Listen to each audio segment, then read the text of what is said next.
welcome back to Dev Game Club, weekly podcast in which two veteran game developers look at games from the past to discuss their relevance and impact today.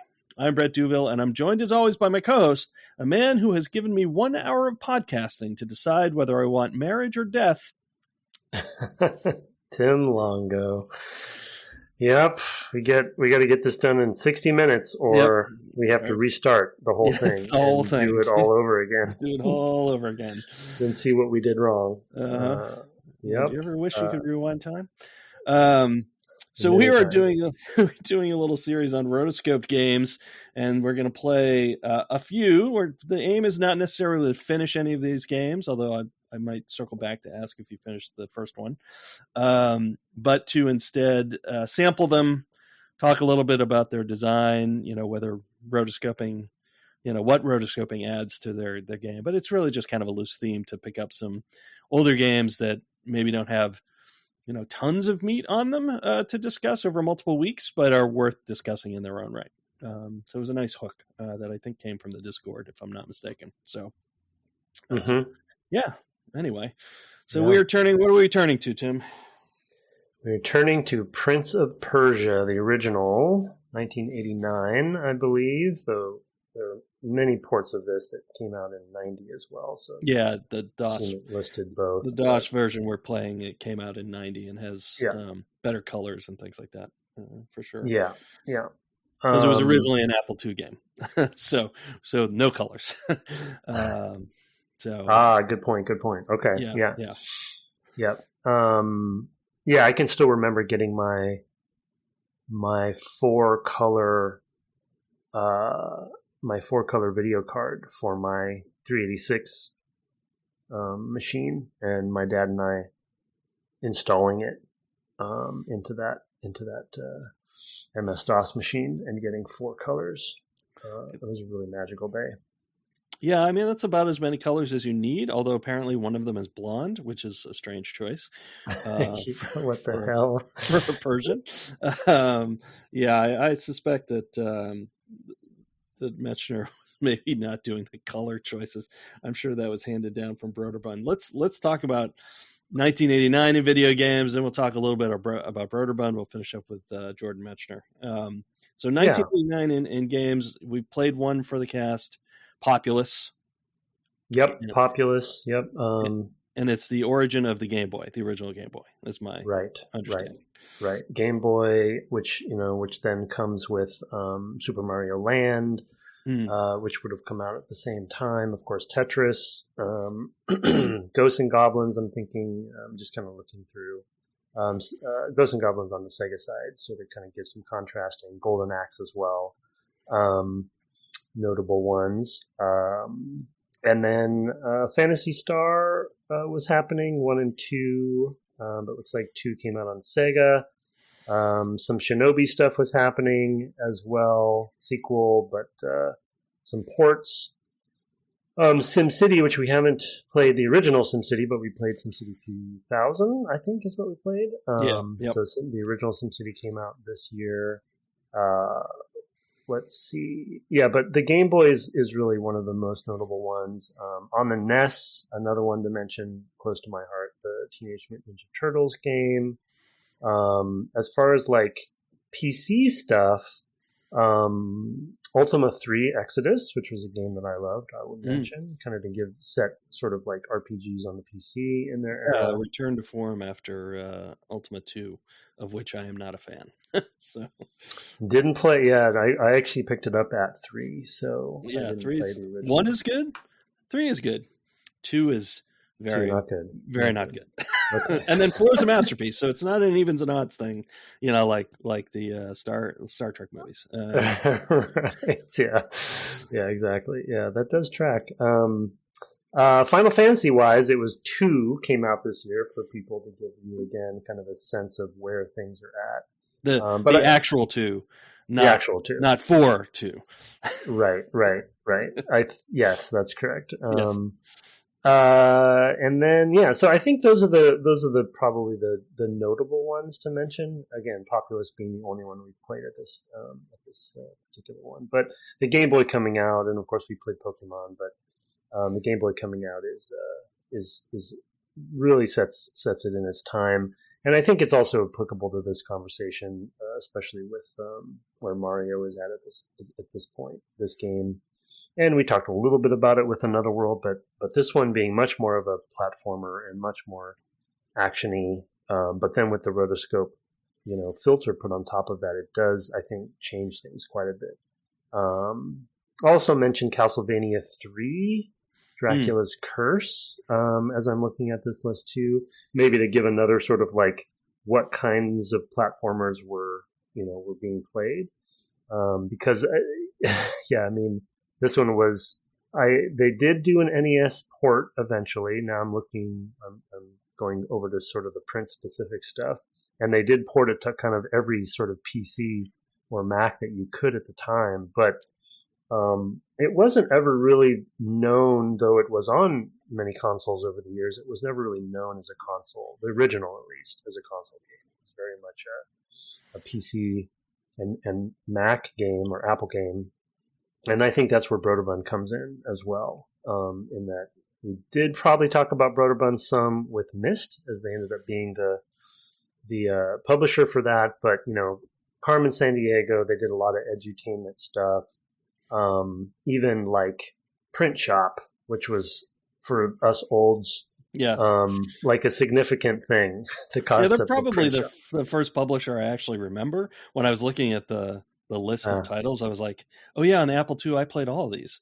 So Choplifter and Karateka, of course, which is also by Jordan Mechner, and Lode Runner, which is a game we've mentioned many times. So these are all, and Print Shop was huge. Like, Print cannot overstate the importance of Print Shop. It was almost a killer app. Like, I know that the real killer app was spreadsheet software for the home computer, but Print Shop was probably a close second, because now everybody was printing their own cards, and like it was definitely a novelty, or posters or whatever, because you could kind of dot matrix printers. Yep. Yeah, you could lay out a whole thing and then print it across multiple pages, and then do papercraft to fix it up and stuff like that. So it was totally a totally cool product. Sort of it was sort of like its generation's HyperCard, I think. It's like, if you were around then, you kind of of it, or you'd seen it, or were familiar with it. It certainly wasn't as fully featured as something like HyperCard, but it definitely was a known thing if you had an Apple II, which I did, and was the PC of my youth. We had them in the middle school as well. So yeah. So I mean, Prince specifically, it's such a legendary game. It's going to be hard for us to come up with additional sort of historical reference or research to share here that hasn't already been done. Jordan Mechner, is that Yep. Mechner. Yeah. He's talked. Yeah, this is his trio of rotoscope games that were on these platforms. It's starting with Karateka, which we already mentioned, also from Broderbund, 1985, I believe, and then The Last Express. Following this, I'm not sure what year that was. Just a couple of years on, anyway. And I'd say some common themes in these games are difficulty, adventure, for sure. Although The Last Express is sort of an homage to not sort of adventure-y games, but to Agatha Christie, right? And then rotoscoping, of course, which he used in all three games, I believe. Certainly Karateka and Prince of Persia, which is why we're talking about it here. But yeah, that was his sort of technique. It's a good technique if you're a programmer. Like, I take a bunch of pictures and then I map out the art, which is not something we really do anymore. But versus being an animator, versus actually having somebody artist, who could make real pixel art from nothing. Yeah, that's a good point. Yeah, I mean, how does a programmer solve that challenge when they don't necessarily maybe have the interest or the talent to animate in that way, or they didn't maybe. And there wasn't often a budget for larger team, and part of the appeal. I've read Mechner's book about the making of Karateka, and maybe the one that he's made one about Prince of Persia as well. I may have also read that. I think I read the notebooks of one and like the making of the other, and I can't remember the titles because it's quite a while ago now that I read them, more than a decade. But he talked about sort of his business model was like, I'm going to eat ramen, and bang on this for a year. Actually, I think he went back and finished college between Karateka and Prince of Persia, but he basically photographed his brother doing all of these different poses, dressing up as as Jafar or the guards as well. So I think his brother is both sides of the game. He's both the hero and the villains, and I think that may also be true of Karateka, though definitely don't quote me on that. So interesting developer. I mean, we've also of course played Prince of Persia: Sands of Time. It has a long history for Ubisoft as well. The Assassin's Creed games grew out of experimenting with a next Prince of Persia game. And of course they, made more sense for them to kind of go their own way, rather than, reintegrating Mechner because I think he follows the brand. I think he's involved with every Prince of Persia project in some way or other. It's it's definitely interesting to play. So I think the two big themes for me, I mean, we have various topics we want to hit, and there's more to talk about here than I kind of realized. But the two, I guess I'll say there's two different forks in the road. We talked about some of it with Another World and comparing it to, traditional platformers like Mario or what have you. But playing this one in particular versus Another World. So first of all, fork in the road for Another World and Prince of Persia. Another World being a lot more unique and specific, sort of custom situations and puzzles. Much more puzzle centric. This has really no puzzles as far as I've found so far. But I'm reading the page on this and finding out that there's a surprise later with a doppelganger, which actually comes into play with my second fork in the road point. But it's really great for me, at least, having a very similar player relationship with both of these games from back in the day, where I had started and tried to play both of them many times and only gotten to probably the second or third level. So even getting beyond that this time, even though I didn't finish, is, a treat and delight, because I was a different gamer back then, and my patience was definitely less for such a difficult game. So there's those sorts of, you can see where Another World, what influences the Another World has created with its more cinematic and custom kind of adventure game hybrid, and then this, there are fundamentals here that you would find in Tomb Raider, the original Tomb Raider. Exactly. Tomb Raider is the game I thought of while I was playing it, down to the spikes, of course. Spikes, grabbing onto ledges, dropping from ledges, knowing the distance that your character can jump. Apparently there's a doppelganger as well, which there's a doppelganger in Tomb Raider. So there's more going on there but there's just these.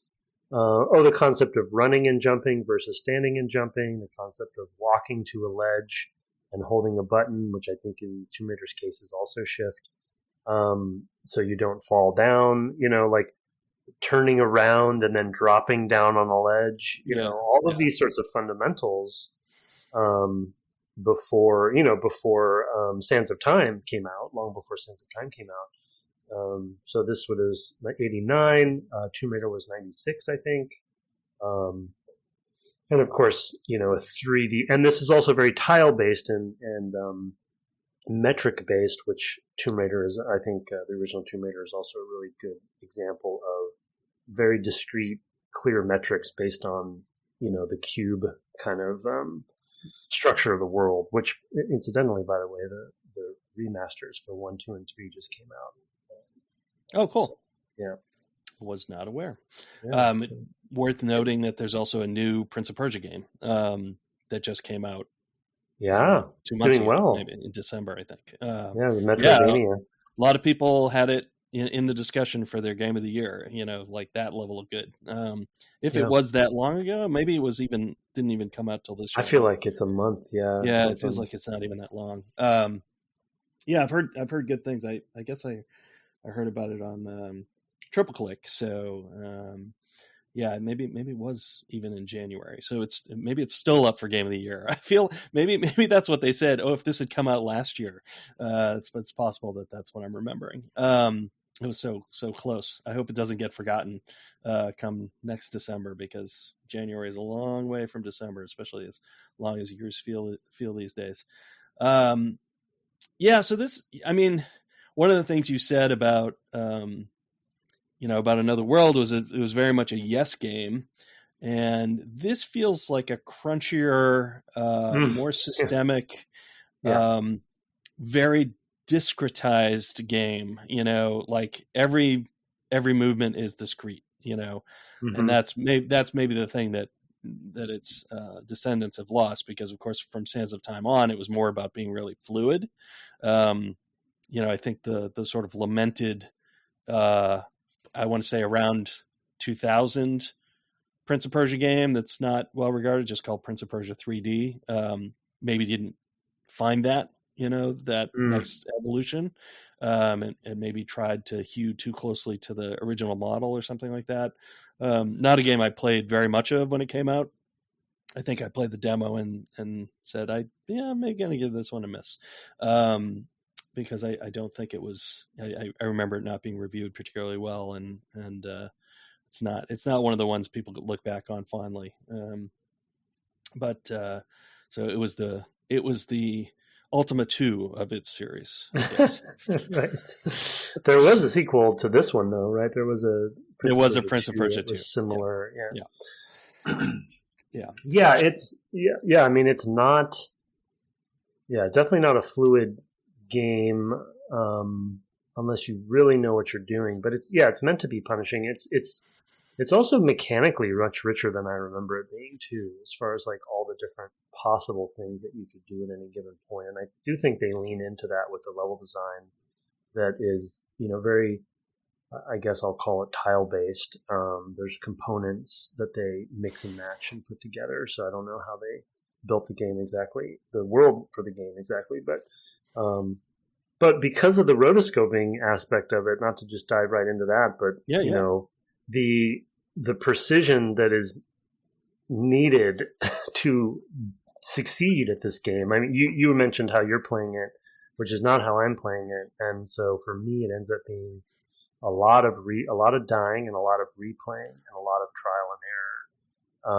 And I mean, to be fair, it's also that for me, it's just that I'm not replaying as much. So yeah, exactly. I am dying a ton. Yeah.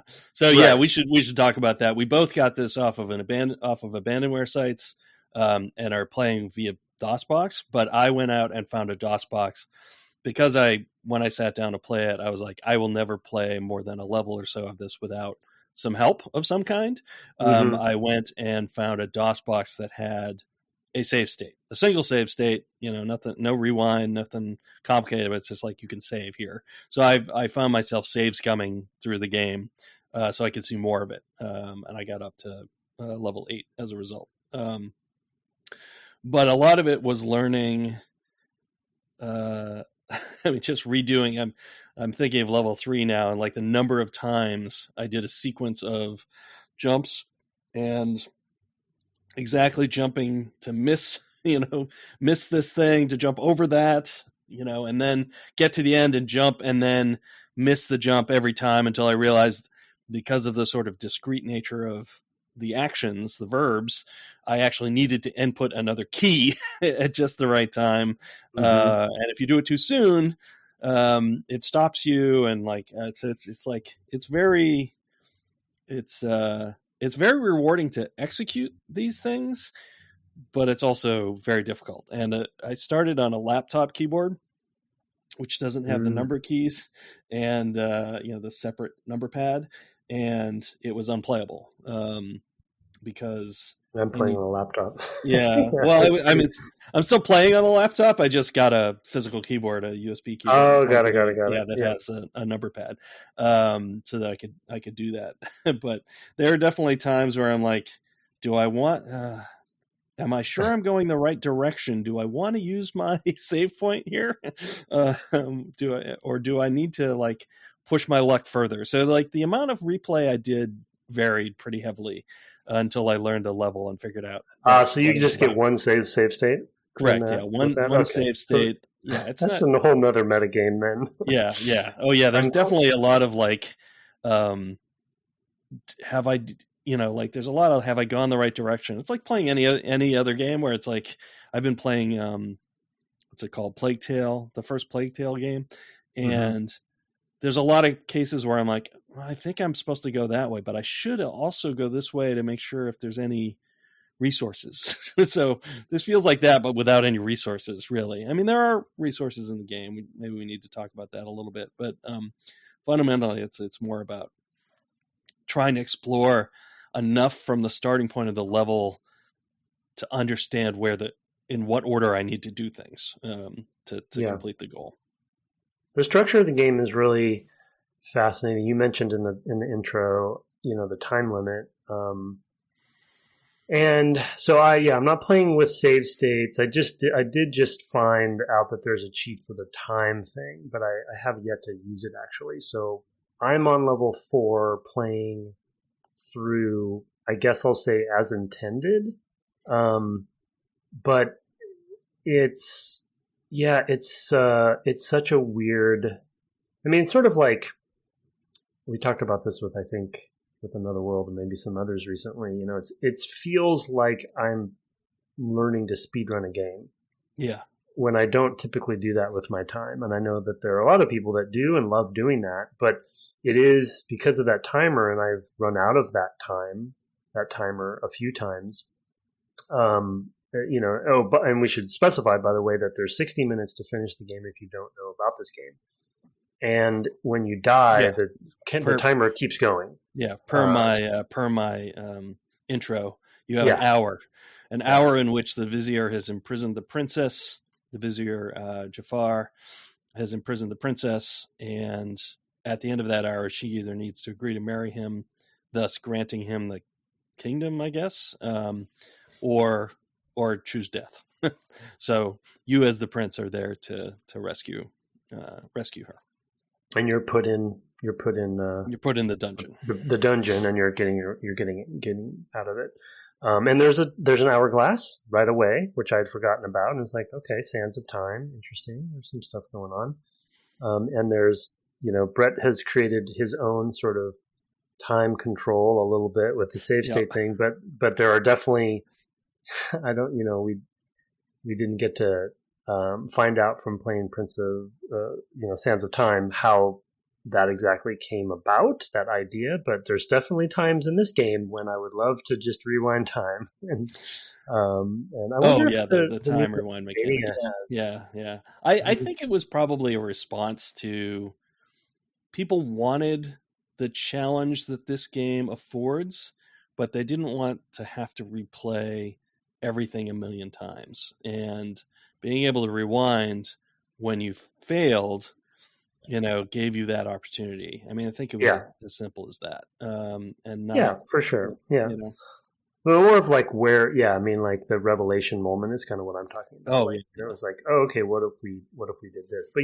But the interesting thing about the structure of this game, to your point about Sands of Time, is the Sands of Time approach makes the game need to be longer and bigger because you're going to be burning through content more quickly. Here, I'm over 4 hours and I'm on level 4, and I'm really good at level 1 and 2. I'm a little kind of in the middle on 3, and there's some really rough, I would say, wall moments in level 3.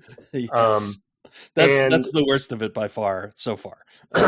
Yeah. But if I extrapolate that out, if I'm lucky and good, and there's 12 levels, that's 12 hours just to learn the game. Yeah. And then you have to go back and play the whole game in under an hour once you know how to play the levels. So there's a slight dotted line connection to all of our conversation about a game like Dark Souls where knowledge is power. And that's very much the case in this game. It's trial and error, it's learning. If you play it as it's meant to be played, you have to learn and replay stuff often, and you die a lot to go through that process. Sometimes with, to be honest, like imprecise controls on the keyboard, to be honest, like things I'm like, I don't know why I just walked forward right then. They had cached my input or something, and I was like, I don't know what happened. Yeah, the input system does feel a little sticky in that way, and also it's a little confusing. It's not. It doesn't feel super immediate. It feels like you need to prepare to jump in advance of that foot being planted, right? And so there's a lot of little niggling things like that don't feel like, once you learn it, it kind of feels okay, and like, it's fine. But I agree that it feels like it's queued up one action for you. It's imprecise, yeah. Once it finishes. It's similar to Tomb Raider, and having worked on Tomb Raider, there is this kind of tension, and it's very applicable. It's funny to play this game now because it started all the way back in 1989, apparently, because when you have this tension between high fidelity animation and precision for the player, you want the character, which rotoscoping in this game, I think, does a really great job of. The Prince looks great. I think that was another reason, just like Another World, where I remember as a youth playing this, being just so wowed by how smooth everything was, not really realizing how it was built. And, for a 2D pixel game, it does look great. Like, his movements are awesome. His jump is really cool. The sword fighting is cool. We'll get to in a second. And it looks great. And it's very kind of immersive, even though it's a 2D game, side scroller. And his jumps are really like, dramatic. Yeah. But because of that fidelity of animation, you lose precision, like in a Mario way, where it's like, no, when I press the button, I jump and I can air steer and whatever. It's like, no, you press the button, your footfall is going to finish. You're not going to, he's not going to jump in the middle of his footfall. You're going to let the footfall finish, and then he's going to jump. And you're like, well, that's like 12 frames probably where he's going to jump somewhere in those 12 frames, and I don't have full control. Yeah, so it's like a total fork in the road for that stuff. Yeah, and I think that this sort of control is pretty. It's less common these days to play for sure, like this, because players want the immediate, like when I do something with the stick, it should immediately do it. The sort of we talked with Jamie Griesmer about the sort of responsiveness of the Halo controls, and that's what people expect. I think to a large degree when they pick up a controller. I mean, of course, this is a keyboard game, totally different feeling for sure. But I think even later, sort of action-oriented games on the platform, where even those controlled by keyboards were more responsive, and this definitely reminds me too a little bit of something like Lode Runner, where, I mean, granted that's way less, has way lower resolution. Like the characters are literally characters high, like a keyboard character high. So it fits in that kind of space on the screen. I think it works the same way in that it plays through an animation to move. It feels more fluid because you're moving more constantly in just a few directions, which I think was kind of more common at the time. Like you hold down the arrow key, you're going to be moving in that direction for a while. Here, you're constantly changing what you're doing. And I think that's why it starts to break down. It's not often that you're running for long stretches, just holding a key down to go in a direction. Whereas I think a lot of sort of action games prior to this on PCs were way more, do a lot of the thing. You just like keep going, we mentioned some of the other Broderbund games, even Karateka, like there's a lot of kind of like running, from screen to screen or into a screen, and then you stop and you fight, and the fighting feels very discrete, but the movement less so. And there's not as much action. There's not as many verbs in that game. There's more it's more about the fighting, finding a enemy, dropping into your stance and then punching low, medium, high or whatever. It's my recollection of that game. Whereas this is sort of like taking that same discrete input approach, but to a fundamentally like more responsive world and more interesting world that you have to navigate. So it means breaking everything down into smaller chunks and threading those things together and making it still feel fluid. The sort of rules of the game have changed in that way, I guess, is what I'm trying to get at.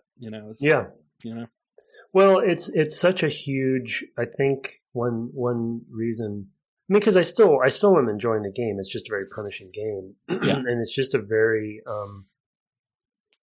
having on the podcast played games like Tomb Raider and Sands of Time, that are sort of the lineage of these games.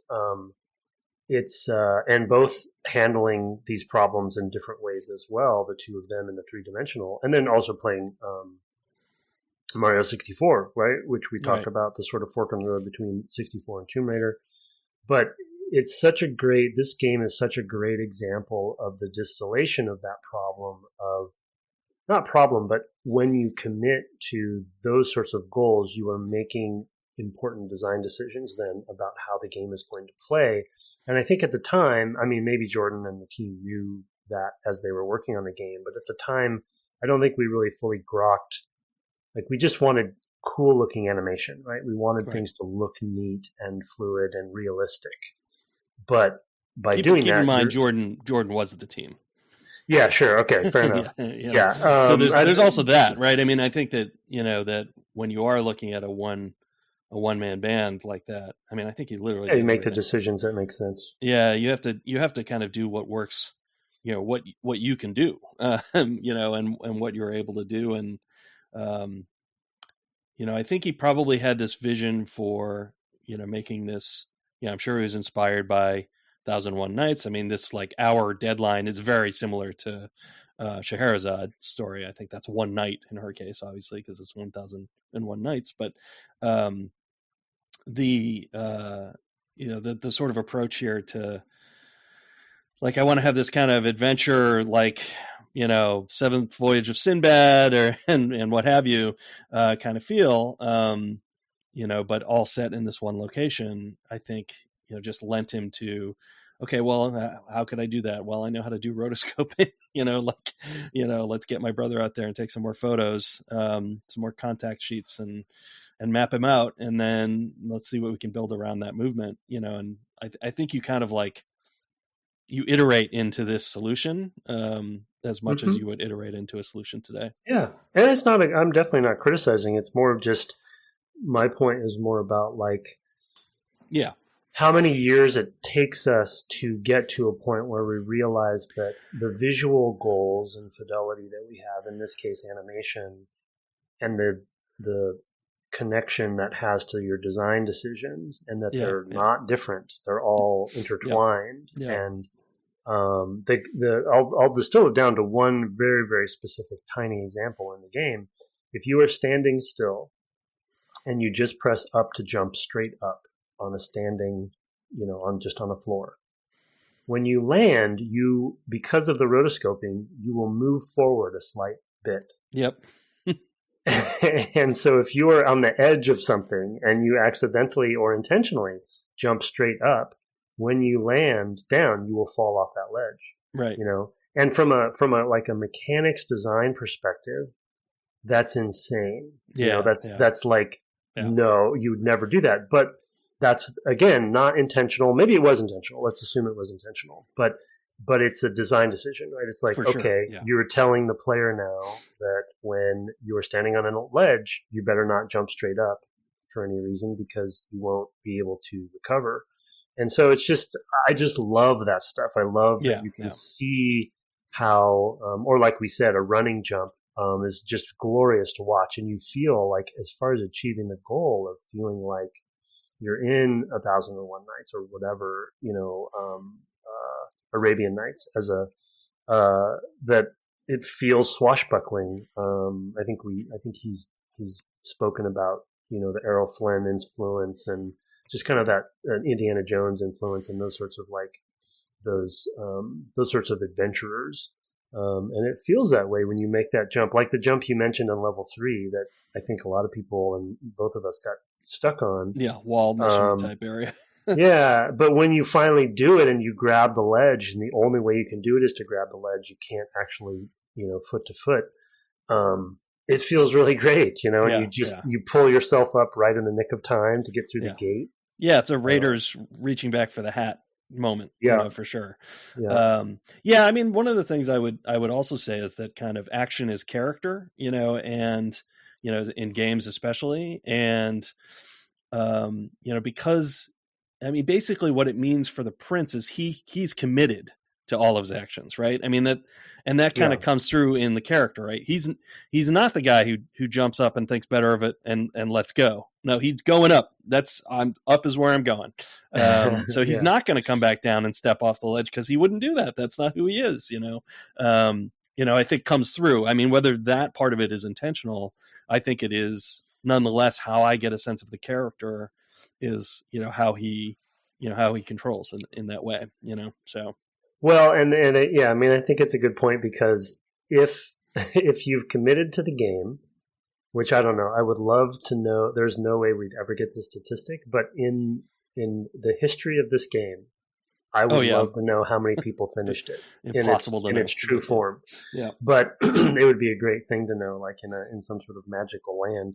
But if I did watch actually some of a playthrough.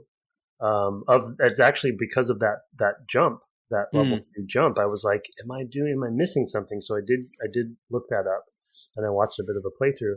And even the person that was playing, clearly an expert at the game, was making mistakes. But to your point of it very much is Sands of Time to some degree when he says oh no, that's not how it happened. Right. Right. He talks to himself. But when you watch when you get to the point where you're playing it in an hour or under an hour to beat the game, you probably do look like a badass. You probably do look like the prince that you're talking about, where the character is this swashbuckling, person that is winning every fight and making every jump because you have to if you're going to finish in under an hour. Right. Because I think this speedrunning kind of time, or not even speedrunning, but basic completion time is 38 minutes or something. Oh, wow. So you don't have a lot of slop in there. I guess I got to level 8 and I have 33 minutes left. So that's only you should be able to 5 do more it. Levels. It seems like it's possible.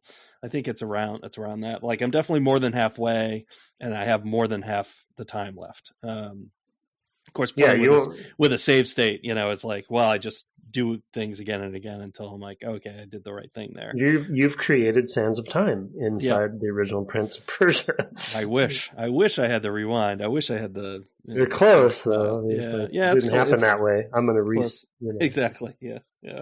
It's funny because the manual said you could save the game at any point, and. You can, but it starts you back at the beginning of the level. Oh, is that what that meant? Okay. Yeah, but also, it starts you back at the beginning of the level. So your timer is still the same, but still, if you die, right, at all, right, you're eroding on that time. So, okay. It's not impossible, but yeah. Okay, got it. Yeah, I was like, well, that's not working. That's when I went and looked for a save state. Yeah. I'm not going to get very far in this because I get very impatient with this sort of thing these days. It's a nerve-wracking game. It's really, really rough. That same spot, which you mentioned in that third level, I knew I had to get through that gate. So I was like, I have to figure out how to get through that gate. Yep. And so I did it. Not to mention how many times I would die just getting to that gate. Because you might miss a jump, on the way. There's it's up high. It starts from you basically start by jumping onto a platform that opens that gate, and then you have to do a short hop but then you have to step forward and then you do another short hop and now you can run. But it's like, and I would just mess up there. I'd miss that a half a dozen times, and then I'd finally get it right. But then I'd get to the next part and I'd fail, and then I'd fail some in the first part again because I had already forgotten. It's hard to build up muscle memory. And actually, I mean, that's one of the things that makes games like this so punishing, is that it's basically midway through the level. So, and at this point you're, 15 minutes in of your play, 10 to 15 minutes into your play of this game, and you fail again and again and again at this spot, and then the game's over and you just have to restart from the beginning. That's extremely punishing. In the same way that that Another World was, which was similarly punishing. We just also had the benefit of modern systems to play that one. So, because my recollection is that one is the same in that regard, that you have to play it straight through in the original game. Oh, it could be. Yeah, I don't remember, but there were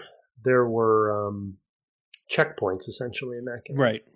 So, and there's no time limit, so you could just there's no time limit. Keep failing forward. There are some checkpoints in this game too, I noticed, and you maybe didn't see them because of the save state stuff, but there are some like mid-level checkpoints. If you die, you don't go all the way back to the beginning.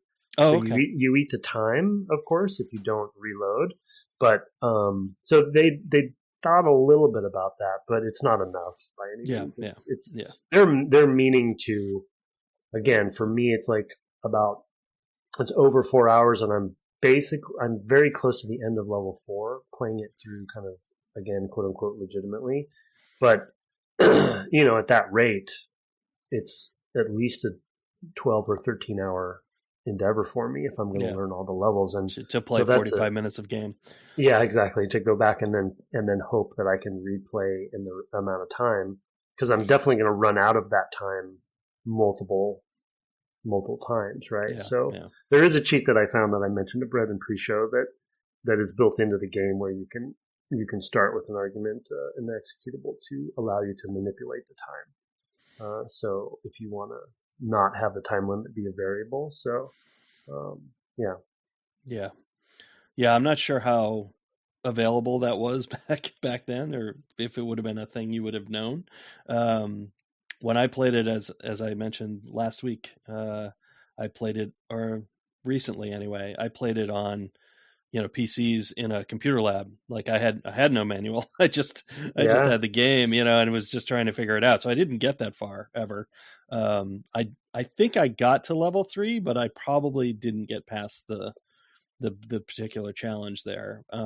Because in fact, I was supposed to be doing a homework, typing in a paper or something like that, and instead I was like, "Wow, look what's here on this machine." That or Civ or whatever, and would spend some time on those instead. But yeah, I never got that far. I just remember looking at it and thinking, "Wow, that looks really, really good." This might be one of the games that kind of planted this, and let's see, it would have been Ultima.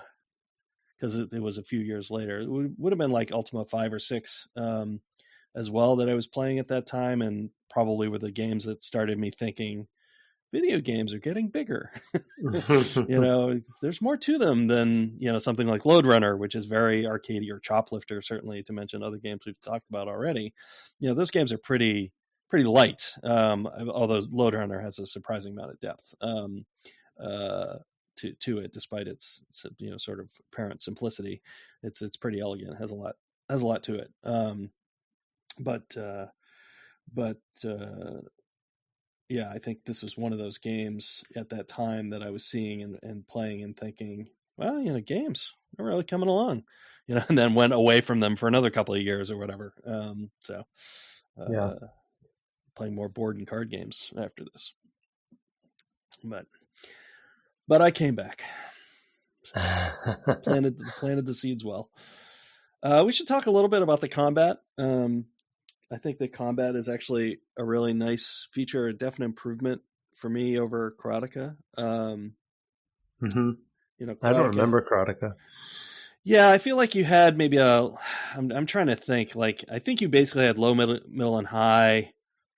maybe it was all kicks and maybe just like high punches or something like that. Because there was this bird that would come, and then you'd want to punch the bird. There was an eagle that the main bad guy was sending after you. Punch the eagle. Yep. Yeah, you had to punch the eagle out of the air. That eagle would mess you up, man. That's got to be a meme. Somebody's got to make a punch the eagle. Punch the eagle. And and that combat didn't feel nearly as fluid to me at the time as this definitely feels. Like I had some fights today. I've run into 3 or 4 different types of guard, and and the skeleton, and they all have they all come at the combat a little differently. For one thing, there's some variability in them. That was true of Karateka as well. I think the different, sort of main bad guys had sort of preferences. Like this guy likes to punch low, and this guy likes to punch, middle and high or whatever. And they probably had some telegraphing. I really don't. It's been 40 years, so it's not really coming back to me. But the this combat feels very, very fluid to me. It feels, you are committed in the same way, but it is a quicker little animation to do a jab with the sword or to parry. The parries feel great when you get a few parries in a row. It feels like, oh man, I'm totally like it is very much Errol Flynn and his Robin Hood or Captain Blood or what have you types of movies. I have found the combat, there's not a ton of it, but when you do run into it, it's very satisfying. There's places where you're like, oh man, I got to advance on this guy because he's got me up against a cliff. Like I have to move forward enough that if he does get through, he's not going to push me off, because I've definitely had that happen as well. Or I want to switch places with this guy so I can run the other direction. I did that with the skeleton. That's been. I didn't know you could do that. How do you switch places? Oops. You are basically pushing through them. You kind of like attack and move forward, and eventually you're right on top of them, and it'll switch you. Okay. So it kind of happens automatically. Got it. It's which was not a thing in Karateka either that I recall. It was always kind of like you're on the right and they're on the left, or vice versa. I don't remember. There's no rolling or anything like that to get through an enemy. And in this case, it's more of feels like more of an artifact of how they deal. How he determines direction, and it's like you've got your midpoint to this point, and now relative to the other guy, and so we switch. And separation happens a little bit at that point. It's a little bit of a moment of kind of like, sort of feels like a reset in some ways, but also it's probably like the movement probably is pretty quick. Like in one frame you're facing this direction, and the next frame you're facing the other direction, and you're further apart. Is kind of how it feels. But similar to to be honest, similar to the movement system and mechanics there. With both that and the fighting, it's simple. It's simple enough, but I'll use the elegant word again. There's a lot of depth to it, a lot more depth than you realize to it. With the movement, because of the shift key and because of the rotoscoping and direction and the way the level design is, there's a lot of different scenarios and a lot of different options you have with the movement, the traversal, based on the metrics. And with the sword fighting, when there's the parry you mentioned, there's the advancement, the tells, there's a tell for when they're going to attack you. They might move forward and not attack you. And then kind of you think you're going to attack, and then they use that to their advantage, and then they counter. They can parry. When you hit somebody or you get hit, you get pushed back some. Right. So there's all these little elements and then of course, like you just said, there's the turnaround or the swapping position, which I didn't know was there. So even though each one of these things, like you said, it's fluid, but it's also very simple, but it ends up being, there's a lot going on in a fight, more than I had remembered, in a delightful way, because you you do have a lot of agency over how a fight can go. You can kind of feint as well, and like you said, some of them will get tricked by that, and some of them are more aggressive, and some of them will just wait for you to act, even though I'm always waiting for them to act. But there's like higher level guards that are just like, oh, I'm not going to play that game. You're gonna be going first, and then I'm going to take you down, and then pushing you. Yeah, the level design aspects of placing you in a place where they could corner you or push you back over a ledge. I had a great moment happen on that one. I think it's level 2 where there's you can come from 2 different directions, but there's a small ledge with a spike down below behind you when you're fighting him. Mm-hmm. And he had pushed me back and off the ledge, but I had grabbed the ledge. Oh, nice. And he had advanced and fell off the ledge onto the spikes and died. Oh, that's amazing. And I was wondering if that was possible. Yeah. It was all fairly accidental, Yeah. But it just and I didn't plan it at all other than grabbing the ledge, which was just a panic moment. But the fact that it worked or that it happened was just amazing. That's a totally cinematic moment. Moment. That's straight out of, a cliffhanger, literally. I mean, it's literally what you were doing. It's right over these spikes, and then it's Indy going off the edge of the canyon on the tank, and grabbing the ledge at the last moment, Yeah. So it's really impressive how much depth there really is there. If you want to, and I think you mentioned in pre-show or maybe it was on air that you've had some good parry. I haven't gotten deep enough in to play against some of these really hard bosses or hard enemies, but some of the ones that you're doing a lot of parrying back and forth, it feels like a fencing match or something. Yeah. There's one that's like obese, but he's still just as quick, right? Which is nice. And that was one where I had a lot of parrying, and it also felt very like, I got you, and then he'd get me, and it was just kind of back and forth a bit, and it was like kind of coming up against, a surprisingly difficult enemy that you ended up trading back and forth with, like the guy, who's the mechanic or whatever in Raiders, right? With the plane, right. Except there was no plane. Right. It was just kind of me back and forth with this guy, and both looking for an advantage. I hadn't really learned anything about, that. It was the first time I saw, the fighter of that type, and but I did end up doing a lot of, he killed me a couple of times, and I was like, all right, well, I got to rethink how I approach combat, so it felt like a progression of some kind, and it ended up being a lot of like parry, parry, parry, parry, thrust. I felt like the old Daffy Duck cartoon, and with the spinning bow stick. But it was super super fun, interesting, rewarding to complete. But as a game, as a player, certainly today, but even back then, this is too punishing for me.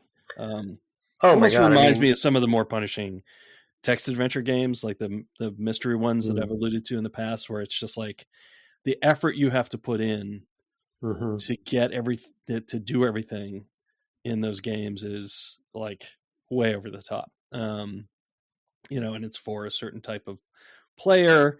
I don't even think it's certainly I was somebody who beat Karateka, so I'm familiar with Mechner's work, but this is way more difficult, is my recollection. So yeah, well, as time, it goes back to the kind of knowledge thing for me again of just the trial and error and the exploration and the perfection, not perfection, but the mastery that comes. Like, I wrote down a note that sort of reminded me of Mega Man sometimes too, where there's that sort of sensibility of like, you kind of got to really know the levels and know the patterns and know the approaches to be able to repeat it multiple times, to come back through and kind of, you don't need to necessarily do a perfect run, but you need to be pretty good, especially if you're going to do it in the time allotted. And then just that chipping away about of the knowledge. It's like, because the time I'm spending is more learning how to play a level. But the feeling I have now with like level 1 and 2, where it's not like I'm speedrunning it or that I've memorized everything, but I'm so confident in those levels that when I do start back over, my tension is lower. My adrenaline's not as high. It's a little bit like Dark Souls in that way, not to, mention Dark Souls, but it's a similar thing where it's like, okay, I can go through, Undead Parish now. Well, Undead Parish, I don't want to talk about, but, but, you can go through some of those early levels and you're like, okay, especially New Game Plus, you're like, okay, yeah, I know the drill here, right? I'm going to do this. I'm going to do this. And the fact that someday I could know that, Prince of Persia that well to be able to get to level 12, there's a sense of accomplishment there that I can see, but it's such a specific player type. Yeah. Yeah, I mean, it's like you mentioned earlier, it's a speedrunner type. It's somebody who's gonna go up against the same challenge again and again and again and refine their play. I mean, that's built into the very bones of the game. I mean, it's built as a speedrun. You have an hour time limit. It makes it dramatic, though, right? It makes it dramatic. There's almost like it probably would be a fun game to stream, because when you get those, those great jumps or those great sword fights, it feels gratifying. Oh yeah, totally. And dramatic. I don't think we've missed anything. I want to, if you are going to play anymore, I want to at least mention the potions, I guess. There's progression. You can get more health throughout the game. Yeah, there are large red potions. Stuff. There are red potions that are that just give you health back. It's like a small red potion. There's a blue potion, which I think is bad for you. It's poison. Okay, yeah. Poison. And then there's a green potion, and I'm not going to tell you what that one does. I think I know, because I think it had it in the manual. I think it talked about it someplace. Okay. Yeah. So or it had it someplace kind of officially, where in those days they didn't mind spoilers. But I did know about the doppelganger, which is pretty cool. Yeah, it's funny because I thought we also went to the Classic Games postmortem for this one as well. Oh, we probably did. Yeah, and he definitely talked about how he rendered the doppelganger, because he used that is ringing a bell. That is ringing a bell now. Yeah. That's it's super cool the first time you run into it. And then it's a puzzle basically to solve what to do. That one took me a while to figure out what to do as well. How to get past the mirror. There's a mirror that shows up at one point, and it's effectively a magic mirror. And it's pretty cool. I mean, it's reflecting it's just showing a sprite in the mirror frame, which is cool. But then what happens as you deal with that puzzle is pretty neat. And I don't remember the details of how he achieved that. I don't remember. I do remember him talking through specifically how he did that, because he didn't have space for a whole nother set of sprites. So he had to do something specific there, but it's not coming to me now. But when you see it, you'll be like, oh yeah, that totally looks like some kind of hack. Right. Well, that's interesting, because even in Tomb Raider, it felt like some clever stuff was happening there, right? Because it was mirroring in 3 dimensions and mirroring all of your stuff, and then they built a puzzle out of it. Yeah, but that's just a matrix multiply, Tim. Oh, okay, sure. A matrix multiply, sure. You could have just made that up. You could have made that up, and I would have. Math-wise, you can just flip everything with a single multiplier. Well, if you say so, but I do in fact say so. Well, I was only going to make the point that the fact that he did drill down on it in his GDC talk was it's a good example. I think this game is a good example of, like you said, with it being a one-man band kind of situation, that it's a game about constraints, right? That he had constraints, and he found ways to cleverly solve problems that he was trying to solve. in lots of ways, rotoscoping included. And so it's interesting to think about how he came to this point. And the game still is quite magical in a lot of different ways from a development standpoint. But, memory constraints, whatever different other constraints there are that he's hitting. Palette, well, I guess the original was black and white, but palette constraints and how you're clever about that. Level design, tiles, the way that he's very economical with the level design of it. And I think as a level designer, I give him props. I think there's some really clever stuff going on with that. Yeah. Reusing these component pieces in interesting ways. Yeah, and having some of them have a little bit of behavior as well, so you can understand, because there are ceiling tiles that you can basically jump up through. You have to knock them down first, which totally makes sense because there's other tiles that you walk across and they fall down. Why wouldn't they be above you? So it's a very consistent world, but also there's little animation on them, so you can tell he's not going to make you pixel hunt for them. If you look at if you stop on a screen and look at it, you'll be able to see, I can probably go, move above where I am currently, if you're on the top level. So yeah, there's a lot of great stuff. It's also, I will say, I've mentioned them in passing. He's published several books about his years working on these two games, and maybe even Last Express. I haven't read that because I haven't played that game enough to have any familiarity with it. And they're good reads. I recommend it. It's a guy in his 20s figuring things out, both personally and professionally, and trying to work out how to do these things. So I will hats off to him for that. Those are easy enough to find for your Kindle or what have you, and I don't think they were printed. And then I believe there was also last year a sort of interactive making of Prince of Persia, or now I'm gonna have to look it up because I'm like, what do you mean?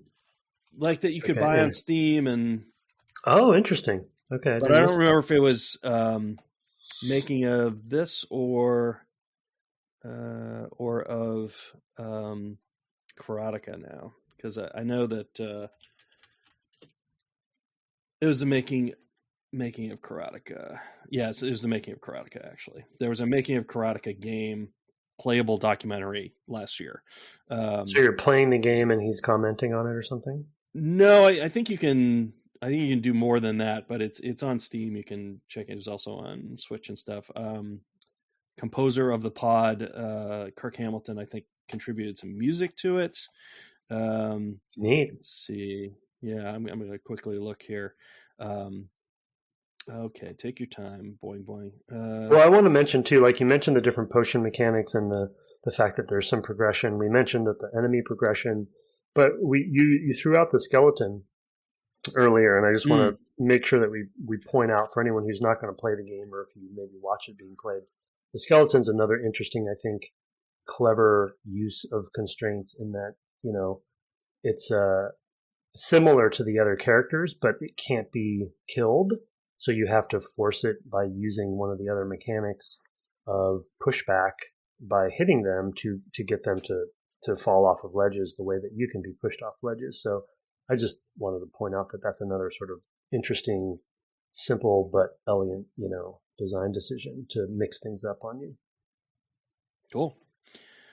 All right, yeah, it was the making of Karateka that I was thinking of. And still sounds cool. Yeah, it is super cool. I wouldn't be surprised to see a making of Prince of Persia in the future if that one did well. But apparently, there's a lot of different versions of Karateka up to and including like iOS ports and things like that. Although again, I think with probably virtual sticks, which not a fan. There's ways to play with the mouse too, which I could not even imagine. Oof, yeah. Oh, and I think I do think though he reworked it. It wasn't like a straight port. Like I think he actually modernized the Karateka for iOS. Now that I'm thinking about it, so I follow his blog, so I do occasionally pick up these things. And he has stayed with Prince of Persia, throughout his life. So he is always involved. He owns Prince of Persia. so he was involved with the film as well, with Jake Gyllenhaal. So, Jesus, yeah, which okay, and Ben Kingsley as Jafar, as I recall. So, yep, that was the thing that happened. All right, well, we will turn likely to another rotoscope game next week. It might be the end of our rotoscoping classics. We'll see how it goes. We'll kick that around, and we will let folks know what that is, maybe in the Discord. You can shoot us reviews through the Apple infrastructure. We'll find those and read them on air, or via email. You can send us anything else at devgameclub@gmail.com. We're on the web at devgameclub, on Twitter at devgameclub, twitching sometimes as twitch.tv/Brett Douville and twitch.tv/ Tim Longo Jr. with a JR at the end. And what are you playing over there these days? Tonight I'm going to play second session of Final Fantasy VI, the Pixel Remaster, which is very good. So I'm excited to just scratch the surface, of course. Yeah. We're also on Instagram and Threads. Ah, yes. I got to put that in my notes so that I don't forget that every week, but I appreciate it. We also have a fan-run Discord. You can find a link to that in the show notes. Our intro and outro music was written and performed by Kirk Hamilton, commissioned by Friendly Cast, Aaron Evers. Our logo, that Discord with others. Our merch store, all by Mark Garcia. Have fun defying your father's vizier this week. And good night. Good night.